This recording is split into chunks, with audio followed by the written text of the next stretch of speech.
شروط تقلك بزحمة بار كتو مع ملكات هنتي جيفاكي احتمال هنتي جرات قال مربينين نكرن اجبلی بلندبونا بهای دلاری و کریا کهربان اجتماعی خودان جهن بازرگانیش دست باج و رسوماتات نالن. الدمینیکرنا مولتن خوین سالانه ابدهان باج و رسوماتش خودان دکان و مارکتات هنه ورگرتن. هر جباجا درامتی و خانوبرات تاد گهیت با جروانیه.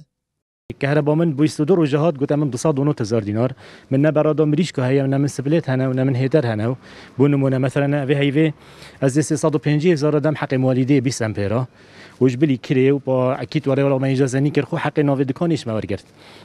هم تشوينا بلد يفسي شهر عرداش اصلا وجبلي هند يعني هند اجراءات تعسفينها يعني قلنا دكان داري تشيا از خو بنجره تشما مكافحه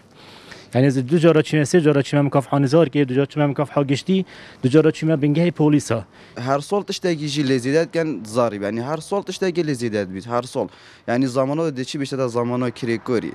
زمانه کریکوری بوچه زمانه کریکوری توش مستن يعني میگه دکانیام بخو است بوچه تو زمانه مش مستنی يعني چه بلدی حقیقی لشی بتنین دی چی دی بیشتر حق رقع هر حق رقع چوا هر متر و 6 دار يعني بار بك البلدی بخو نزدیکی 150-200 دشمرو ویسنش بلی حق عقد ایجاره ضریب دخل یعنی اواخر گله بیت بارگیرانی و تجی بخو زیاده گیرانی یعنی مروف خو نزاین ده مروف نو دو برزه قیران باجش آبورینا سکجید به جیت روانینت قیران آبوریدا ولاتا که خدا نفت و سامان سروشتی بار خلک خو گیران کرد. بلکو پیتوی بو باچ کمپانین زبلاحی نفت و پیوندی و گهاندن هاد باورگرتن.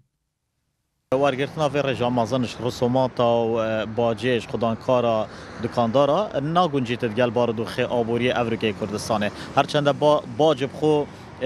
زانستین آبوری دا بویه که بودات پرویره کمالاتی و آبوریات یدانان لی چونکی قیرانه چونکی وضع خلکین خرابه چونکی درفت و دلیوین کاری نینن یا بازاری لوازه اف باجه ناگونجی تدگل دهاته و لواجی باشتره و حکمت هری ما کسانی پیدا چونه که سیاست وارگرتنا باجه دا بکتن و پیش بستن السرویه که بکتن که باجهش کمپانیت مازن وارگرید یه پتروله و گهاندن و انترنت و اتصالات کمپانی سکیوریتی کمپانیت بازرگانیت مازن گرانیا باجا درامتی و زدبونا چندین رسومات نی بوی اگر بازار لواز ببید بشکا خودان جهن بازرگانی جی نچار بوی نجهن خوب اگجاری بگیرن در انجام کلوپلت بازاری دا بلند بوینه او بارد کویت سرملن خلک آسایی.